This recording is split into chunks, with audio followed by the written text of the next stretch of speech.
NIOS class 12 chemistry का syllabus यानी कि एग्जाम में कौन से चैप्टर्स आएंगे और कौन से नहीं, मार्किंग स्कीम, कौन सा चैप्टर कितने मार्क्स में आएगा, इंपॉर्टेंट चैप्टर जो आपको आपके एग्जाम्स में 75% से ऊपर दिलवाएगा। अप्रैल अक्टूबर या आप ऑन डिमांड में एग्जाम दे रहे तो आपको कौन सा सिलेबस पढ़ना होगा, क्वेश्चन पेपर का फॉर्मेट क्या होगा, आंसर लिखने का पैटर्न कैसा होगा, कैसे आपको आंसर को सॉल्व करना होगा, कैसे क्वेश्चन बन कर आएंगे, आज के इस वीडियो में ये सब कुछ मैं बताने वाला हूँ। इस वीडियो को एंड तक जरूर देखना, ये वीडियो आपको फेल होने से बचा लेगी। मैं मनीष वर्मा, आप सभी को स्वागत है हमारे चैनल पर। NIOS बोर्ड की तरफ से न्यू यानी कि लेटेस्ट सिलेबस दिया गया है और यही सिलेबस आपको पढ़कर जाना होगा।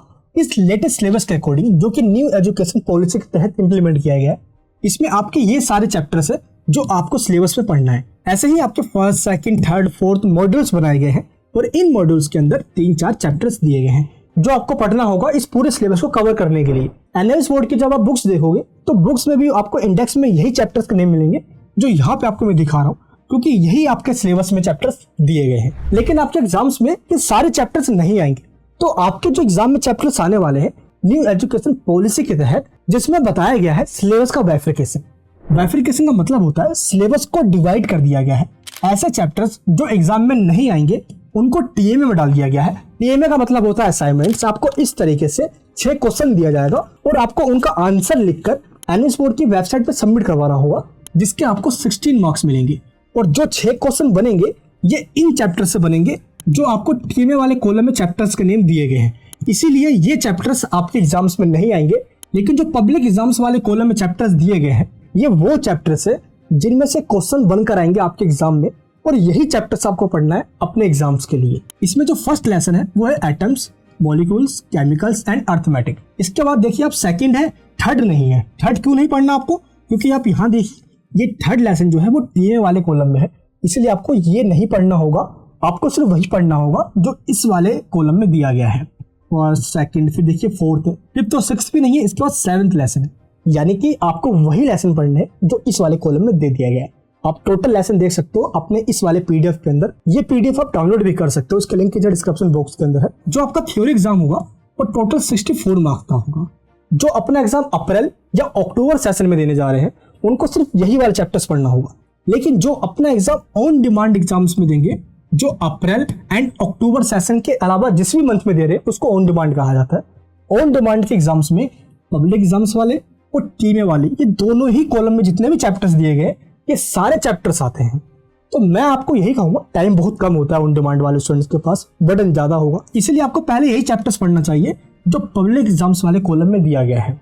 टाइम बचे तो ये वाले चैप्टर्स पढ़ना, अदरवाइज आप यही सारे चैप्टर्स करके चले जाना। क्योंकि आप खुद देखिए सिलेबस का 40% पोर्शन TMA वाले चैप्टर्स में डाल दिया गया है, जो कि 16 मार्क्स में ही आपके एग्जाम में आने वाला है। इसलिए आप इनको स्किप भी कर सकते हो, दैट्स अप टू यू। क्योंकि ऑन डिमांड के अंदर TMA सबमिट नहीं होता, इसलिए आपको TMA वाले चैप्टर्स भी पढ़ाया जाता है। ये NIOS बोर्ड का रूल है।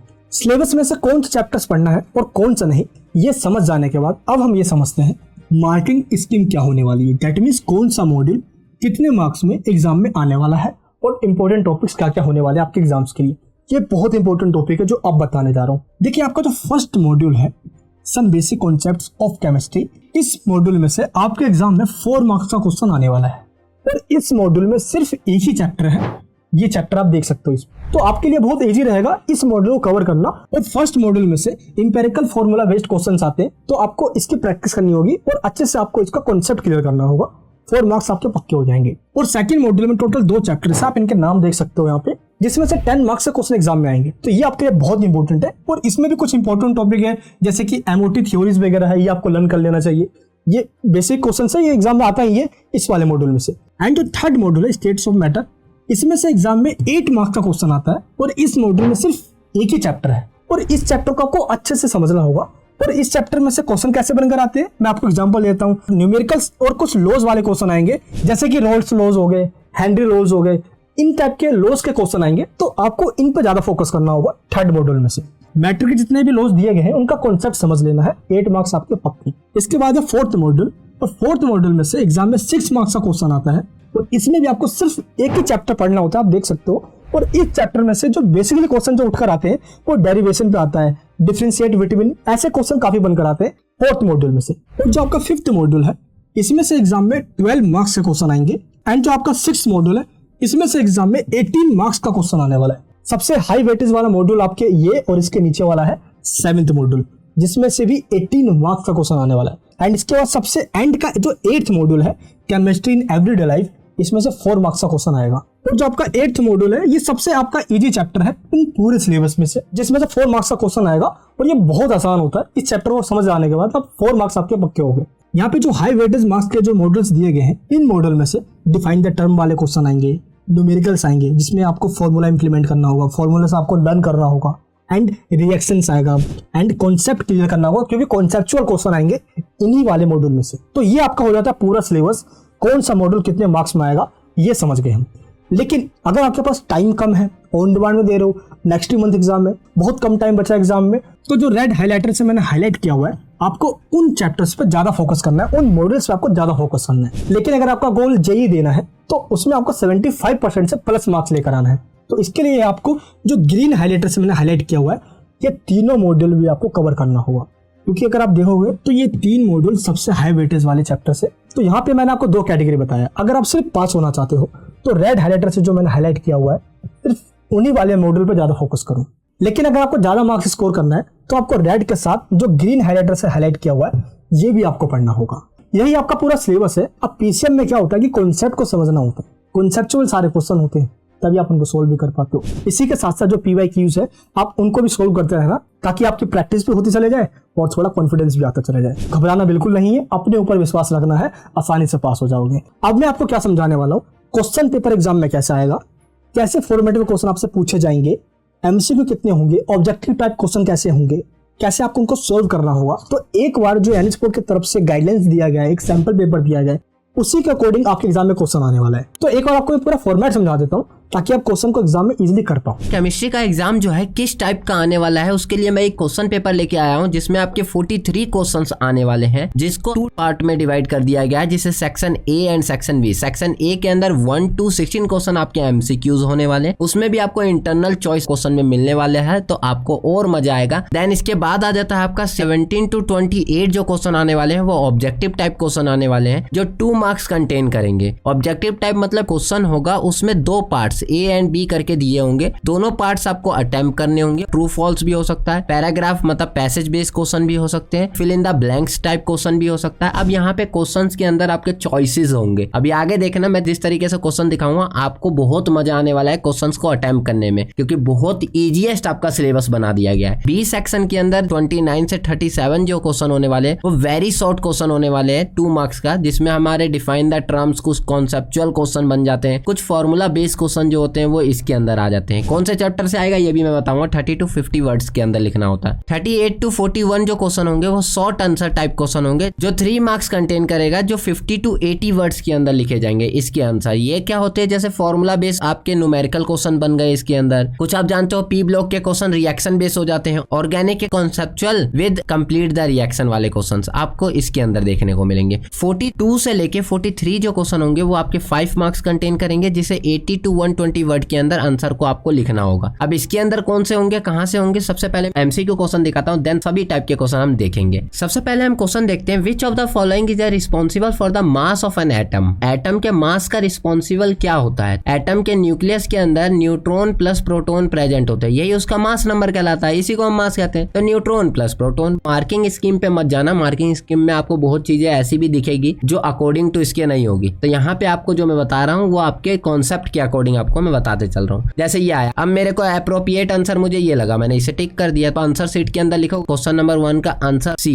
आगे लिखना चाहते हो तो लिख दो neutron and proton. Second question है, increase the order of lowest first for the value of E by M. Concept के अकॉर्डिंग जब आप रीड आउट करोगे तो उसमें आप बात करोगे कि कौन सा इसमें से पार्टिकल भारी है, कौन सा पार्टिकल आपका कम है, ये सभी चीजें आपको ऑर्डर में लगाना है। स्ट्रक्चर ऑफ एटम के अंदर आप पढ़ोगे तो बहुत अच्छे तरीके से कर पाओगे। मैं यहाँ पे एक स्ट्रक्चर आपको बता रहा हूँ क्वेश्चन का, आपको अटेम्प्ट करने के लिए। क्वेश्चन पेपर भी सॉल्व करवाया जाएगा, बट मैं अभी आपको एक स्ट्रक्चर बता देता हूँ आपके एग्जाम में किस टाइप के क्वेश्चन आ रहे हैं, कैसे अटेम्प्ट करना है और कैसे आप ज्यादा से ज्यादा मार्क्स गेन कर सकते हो। देखो 1 मार्क्स के अंदर आपका एमसीक्यू में ही न्यूमेरिकल दे दिया है कि ionisation enthalpy of hydrogen atom जो है इतना है। The energy required to excited the electron in the atom n = 1 to n = 2, मतलब फर्स्ट सेल में से सेकंड में उसको पहुंचाना है, तो उसके लिए एनर्जी कितनी आपको रिक्वायर होगी वो आपसे बात की जा रही है, तो इसके लिए एनर्जी इतनी रिक्वायर्ड होती है। ये निकालने का तरीका भी बताऊंगा, बट रिक्वायर्ड आपकी डी होती है। देखो और में दे दिया है, अब ये ना करो, आप ये कर लो। देखो all noble gas molecules are, सारे के सारे नोबल गैस मॉलिक्यूल्स क्या होते हैं, जैसे मैंने बोला हीलियम, तो हीलियम के पास अपना पूरा का पूरा सेल होता है, वो फील्ड होता है पहले से इलेक्ट्रॉन, तो ये किसी के साथ तो रिएक्शन करते नहीं है, ये ऑलवेज मोनो एटॉमिक होती है। कितना इजी है, क्वेश्चन लिखो और उसका आंसर लिख दो। तो ये एमसीक्यू टाइप जो क्वेश्चन बनते हैं वो इस टाइप के बनते हैं। अब पूछा इसने कि how many numbers of orbital could be present in the following set of the quantum number n = 3, l = 1, m1 = 0। मतलब यहाँ पे n की वैल्यू दी हुई है, एजीमुथल नंबर दिया हुआ है और मैग्नेटिक मूवमेंट दिया हुआ है। तीनों के अकॉर्डिंग देखा जाए तो ये कितने ऑर्बिटल इसके अंदर प्रेजेंट होंगे, तो एज अ मैग्नेटिक मूवमेंट के अकॉर्डिंग इसके अंदर एक ऑर्बिटल प्रेजेंट होगा। कॉन्सेप्ट के अकॉर्डिंग हम बात करेंगे। तो यहाँ से आप एमसीक्यू क्वेश्चन केमिस्ट्री के कर पाओगे। एमसीक्यू ऐसा नहीं है कि किसी एक स्पेसिफिक चैप्टर से आता है, आपको सभी चैप्टरों में से जिसमें से आपको बेस्ट लगे वहां से क्वेश्चन निकाल के आपको दे दिया जाएगा। देन इसके बाद 17 to 28 वाले मैंने आपको बताए थे, ये सारे ऑब्जेक्टिव टाइप क्वेश्चन होते हैं, 2 मार्क्स कंटेन करता है और 2 मार्क्स के अंदर आपको 4 ऑप्शन दिए होते हैं, 4 में से किसी 2 ऑप्शन को आपको करना होता है। अब देख लो इसके अंदर भी इंटरनल चॉइस है, 4 में से आपको कोई 2 ही करना है, मजा आ जाएगा 2 करने में। देखो यहाँ पे सबसे पहला कंप्लीट करना है फॉलोइंग गिवन ऑप्शंस बिलो, मतलब इनमें से आपको ऑप्शंस दिए हुए हैं, इन चारों को फील्ड आउट करना है। जैसे इसने बोला first question, elements belonging group 16 are called dash, मतलब 16 ग्रुप के एलिमेंट को क्या कहते हैं, ये आपको कह रहा है। तो यहाँ पे देखो ऑप्शन दिया हुआ है, हेलोजन का chalcogens, rhombic, sulphur, pale blue, diatomic, dioxygen and ozone, oxy acetylene. ठीक है, तो ये सभी चीजें है। तो चैलोजन्स जो होते हैं उसे ही हम 16 ग्रुप एलिमेंट कहते हैं। तो हो गया इसका नाम। इसने क्या बोला second, under ordinary condition oxygen exist as a dash gas, oxygen कैसे मिलता है आपको, O2 में, फिर ओजोन में जाओगे तो O3 में, मतलब डायटोमिक कंडीशन में। तो ये आपका हो गया, 2 ऑप्शन आपको करने, 2 आपने कर लिए। तो आप लिख दोगे क्वेश्चन नंबर 17 और आंसर जब लिखोगे तो आंसर लिखने टाइम आप क्या कर दोगे, फर्स्ट का आप कर रहे हो तो फर्स्ट का लिख के आप यहाँ आंसर लिख दो, सेकंड कर रहे हो तो सेकंड का लिख के, या थर्ड कर रहे हो तो थर्ड का लिख के। चारों में से आपको कोई 2 ही करने हैं। जैसे आपने ये फिल इन द ब्लैंक्स कर लिया, ऐसे ही आपको read the passage type question आया, पैसेज को रीड आउट करना है एंड देन उसका आंसर। आप बहुत जने ये सोच रहे हैं कि आंसर इसी के अंदर मिलेगा, नहीं भैया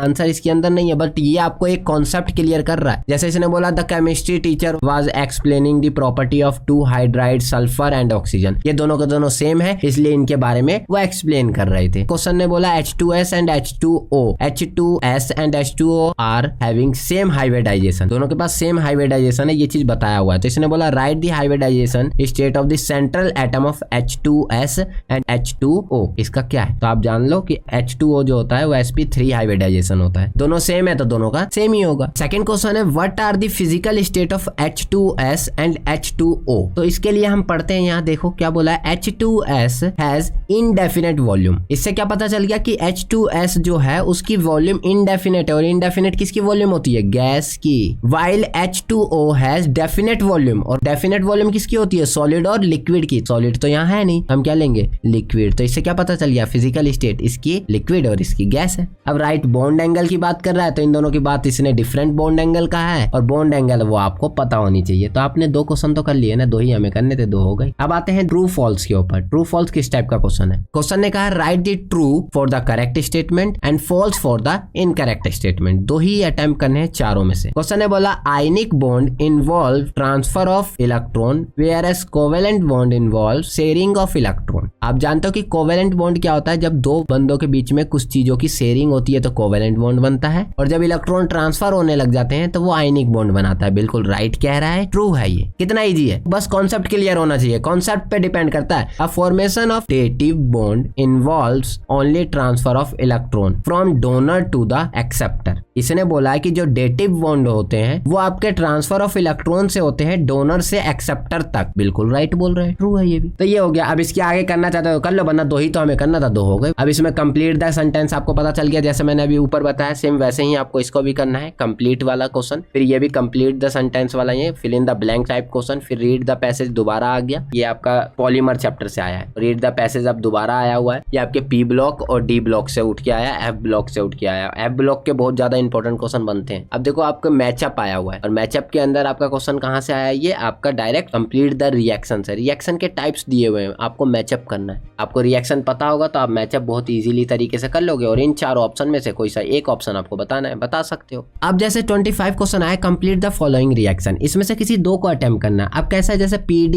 H2O और Ni दिख जाए तो इससे पता चल जाएगा कि जो रिएक्शन है उसे रिड्यूस किया जा रहा है और रिएक्शन के अंदर वो एल्डिहाइड ग्रुप जो होता है वो चेंज होगा। कैसे चेंज होगा, जैसे इसका प्रोडक्ट जो बनेगा वो बनेगा CH3 CH2 CH2 CH2 and ये आपका एल्कोहल ग्रुप देगा, तो इससे आपका ये प्रोडक्ट बन गया। सेम ऐसे PCC यूज किया गया है तो आप इसे रिड्यूस करके आप यहाँ बना सकते हो प्रोडक्ट को। ये आप पढ़ोगे तो और अच्छे से कर पाओगे, तो मैं बस आपको एक स्ट्रक्चर बता रहा हूँ। फिर रीड द पैसेज आ गया। पैसेज आपका एलोट्रॉप्स ऑफ द कार्बन के अंदर से आया, मतलब आपका कार्बन के अकॉर्डिंग यहाँ से आप पढ़ोगे, पढ़ने के बाद आप यहाँ पे कर पाओगे। देन फिर दोबारा नेक्स्ट 27 ट्रू फॉल्स आ गया। फिर read the passage, objective type question आपके यहीं पे खत्म हो जाते हैं। आपने read the passage, true false, match up सब कुछ देख लिया किस तरीके से आपको करना हो। ये जो क्वेश्चन आया हुआ है डिटर्जेंट वाला, ये क्वेश्चन आपके लिए इजीएस्ट है। तो ऑब्जेक्टिव टाइप क्वेश्चन यहीं से बनेंगे जो थ्योरेटिकल चैप्टर है। अब देन सेक्शन बी पे जब आते हैं, उसके अंदर सब्जेक्टिव टाइप क्वेश्चन है 29 में। छोटे क्वेश्चन एक्सप्लेन कर देता हूँ एंड दिखा देता हूँ। जैसे यहाँ बोला explain the buffer capacity. Buffer capacity का मतलब क्या होता है कि एबिलिटी टू रजिस्ट। आप बफर सॉल्यूशन मतलब जानते हो ना, जिसके अंदर एसिड एंड बेस को जब मिलाया जाता है तो मिलाने से जो सॉल्यूशन बनता है उसी को आप बफर सॉल्यूशन कहते हो। तो यहाँ पर बफर कैपेसिटी का मतलब यही है कि किसी चीज के पीएच को चेंज होने से रजिस्ट करना, रोकना, उसमें कितने अमाउंट ऑफ आप एसिड एंड बेस जो है वो मिला रहे हो, यही डिपेंड करता है बफर कैपेसिटी। इसी को बफर कैपेसिटी कहते हैं। अब बफर इंडेक्स क्या होता है, बफर कैपेसिटी को क्वांटिटेटिवली मेजर करना बफर इंडेक्स कहलाता है। तो बस यही डेफिनेशन इनकी आपको लिख देनी होती है। फ्रीजिंग पॉइंट और बॉइलिंग पॉइंट क्या होता है। फ्रीजिंग पॉइंट क्या होता है, एक ऐसा टेम्परेचर जिसपे कोई चीज, बर्फ की बात करो या वाटर की बात करो, वो आपकी जमने लग जाए, सॉलिड हो जाए, उसे फ्रीजिंग पॉइंट कहते हैं। और एक ऐसा टेम्परेचर जिसपे वाटर जो है वो आपका वेपर बन जाए, उसे बॉइलिंग पॉइंट कहते हैं। हो गया एक्सप्लेन। और में से कोई सा भी कर लो जो आपको अच्छा लगे। अब यहाँ पे आया है आपका एंथैल्पी बेस्ड क्वेश्चन, आपके थर्मोडायनेमिक के अंदर से क्वेश्चन आ गया। फिर थर्मोडायनेमिक के अंदर से इन दोनों के बीच में रिलेशन 2 मार्क्स का क्वेश्चन है। फिर ये आपका देखो यहाँ पे सबसे पहला ये न्यूमेरिकल है एंड इसके अंदर देखा जाए न्यूमेरिकल टाइप ही क्वेश्चन है, न्यूमेरिकल आपको बताना है। तो न्यूमेरिकल आपके आए गए हैं, ये भी आपको थर्मोडायनेमिक के आपके ज्यादा क्वेश्चन दिखते हैं क्योंकि वो आपके लिए ईजीएस्ट चैप्टर में कहा जाता है। ईजीएस्ट इन द सेंस आपका कॉन्सेप्ट के अकॉर्डिंग फॉर्मूला है, 2 तो 3 लॉज है और 1-2 टॉपिक है, उसको पढ़ लोगे आप पूरे क्वेश्चन कर लोगे। And then enthalpy change, same question वही आ गया एंथैल्पी चेंज के अंदर से। और ये भी आपका बॉन्ड एनर्जी पे आ गया। अब ये बॉन्ड एनर्जी पे है, ये आपका केमिकल बॉन्ड के अंदर से आया हुआ है। न्यूट्रलाइजेशन रिएक्शन, न्यूट्रलाइजेशन मतलब एसिड और बेस को इतना मिलाओ कि वो आपका सॉल्ट एंड वाटर दे दे, उसे ही न्यूट्रलाइजेशन कहते हैं। अरेनियस थ्योरी के अकॉर्डिंग बताना है आपको इसको। मैंने ये ओनली न्यूट्रलाइजेशन बताया, अरेनियस थ्योरी के अकॉर्डिंग नहीं बताया। 34 के अंदर जाओगे तो इसने बोला what is the effect of adding the catalyst on. Activation energy में जब कैटलिस्ट यूज किया जाता है और गिब्स फ्री एनर्जी में होगा तो क्या होगा, इसको एक्सप्लेन करना है। एक्सप्लेनेशन भी देखेंगे बट अभी देखो किस टाइप के क्वेश्चन आए। ये क्वेश्चन आपके कहां से हुए, ये केमिकल काइनेटिक्स के अंदर से आया हुआ है चैप्टर में से। देन इसके बाद 35 क्वेश्चन भी देखा जाए तो ये आपका डायरेक्ट एफ ब्लॉक और डी ब्लॉक में से आ गया है। फिर इसके बाद इसने 36 को बोला कि how would you obtain the ethanol, मतलब इसका कन्वर्जन पे बेस आपका आ गया ऑर्गेनिक कंपाउंड से। कंप्लीट द रिएक्शन 37 आपका क्वेश्चन है। 2 मार्क्स के चल रहे हैं ये सारे अभी तक। अब आया 3 मार्क्स के क्वेश्चन जिसमें 50 to 80 वर्ड में लिखना होता है। मोल फ्रैक्शन क्या है, मोल फ्रैक्शन क्या होता है कि काई एम ए निकाल रहे हो तो काई ए प्लस में काई बी कर दोगे, यही कहा जाता है मोल फ्रैक्शन का फॉर्मूला। आइसोटोनिक सॉल्यूशन, आई फैक्टर, आइसोटोनिक सॉल्यूशन चैप्टर के अंदर से आया हुआ है। वन ऑफ फैक्टर जिसे आई फैक्टर कहते हैं, डिफाइन करना है। इसके बाद 39 क्वेश्चन आपका न्यूमेरिकल टाइप है। न्यूमेरिकल सेमी परमीबल मेम्ब्रेन की बात आ जाए तो वहां समझ जाओ वो सॉल्यूशन के अंदर से। अब सॉल्यूशन के अंदर से किस तरीके का, ये आप पूरा एक्सप्लेनेशन देंगे। फिर सॉल्यूशन के अंदर से ये भी आया हुआ है। इस क्वेश्चन के अंदर आओगे तो आयंस 2 दिए हुए, कंसंट्रेशन दी हुई है सॉल्यूशन की, acidic and neutralisation and alkaline, explain करना है। एक्सप्लेन कर दो तीनों के तीनों चीजों को। 41 जो क्वेश्चन दिया हुआ है उसमें बिहेवियर, पी ब्लॉक एलिमेंट का सबसे पहला जो एलिमेंट होता है ना उसकी बिहेवियर कुछ अलग होती है, उस बिहेवियर के बारे में इसमें पूछ रहा है। सेकंड में इसने बोला है कि नेचर, आयनिक और कोवेलेंट जो हाइड्राइड्स होते हैं पी ब्लॉक के अंदर, उसके बारे में बताना है। खत्म। यहाँ तक 3 मार्क्स के क्वेश्चन आपने डिफाइन द टर्म और इसके अंदर देख लिया। नेक्स्ट क्वेश्चन जो 42 आया है ये आपका कोऑर्डिनेशन कंपाउंड के अंदर से है। कोऑर्डिनेशन कंपाउंड में सबसे पहला क्वेश्चन ऑलवेज हमेशा आयुपैक नेमिंग का आता है। आयुपैक नेमिंग के ऊपर मैंने कंप्लीट वीडियो बना रखी है, देख सकते हो आप। उसके बाद आइसोमेरिज्म को बताना होता है, कॉम्प्लेक्स कंपाउंड का किस तरीके का बनेगा, किस तरीके का स्ट्रक्चर बनेगा। फिर उसके बाद उसका मैग्नेटिज्म बताना होता है कि पैरामैग्नेटिज्म है या डायमैग्नेटिज्म है। अदरवाइज आप बैलेंस बैंड थ्योरी जो होती है उसके अकॉर्डिंग आपको इसको बताना होगा। बैलेंस बैंड थ्योरी के अकॉर्डिंग इस कॉम्प्लेक्स टैक्स के टाइप्स बताने होंगे। तो इजीएस्ट ये है, ये नहीं, तो ये इजीएस्ट है, इसको आप कर सकते हो। नेक्स्ट क्वेश्चन जो 43 है वो आपका देखा जाए तो difference between the alpha glucose and beta glucose, ये बायोमोलिक्यूल्स के अंदर से आपका आ गया। बैलेंस डाइट भी आपका नीचे आया हुआ है, ठीक है, और ये भी आया हुआ। तो ये आपका यहाँ पूरा का पूरा क्वेश्चन जो हो गए वो मैंने आपको समझा दिया कि केमिस्ट्री में कौन सा सबसे इंपॉर्टेंट पार्ट होता है और कैसे टाइप के क्वेश्चन आपके एग्जाम के अंदर आते हैं। आई होप आपको एग्जाम का फॉर्मेट समझ में आ गया होगा, कैसे क्वेश्चन पूछे जाएंगे और आपको उनका आंसर कैसे देना है। तो इस प्रकार पूरे क्वेश्चन पेपर को पार्ट ए और पार्ट बी में डिवाइड कर दिया जाएगा और पार्ट ए में जितने भी क्वेश्चंस आएंगे वो सारे questions MCQ objective type questions होंगे, जिसके अंदर fill the blanks, complete the sentences, true and false, passage वाले क्वेश्चंस हो गए, रिएक्शन को कंप्लीट करो एंड मैच द फ्लोइंग, इस टाइप के क्वेश्चंस आएंगे जैसा कि अभी आपको समझाया। एंड पार्ट बी के अंदर एक्सप्लेनेशन वाले, डिफरेंशिएट बिटवीन वाले, डिफाइन करने वाले, न्यूमेरिकल्स वाले, फॉर्मूलाज इंप्लीमेंट करने वाले, लॉज वाले, जिसमें आपको टोटल इस तरीके से क्वेश्चन को डिफाइन करके लिखना होगा। ऐसे क्वेश्चंस आएंगे पार्ट बी के अंदर। क्वेश्चन पेपर जो आपका आएगा उसके ऊपर टोटल 80 मार्क्स लिखा रहेगा, लेकिन 80 मार्क्स का थ्योरी एग्जाम नहीं होता। थ्योरी एग्जाम टोटल 64 मार्क्स का ही होता है। ऐसा क्यों? क्योंकि 80 में से 16 मार्क्स जो आपको मैंने असाइनमेंट बताया टीए में उसको दे दिया जाता है।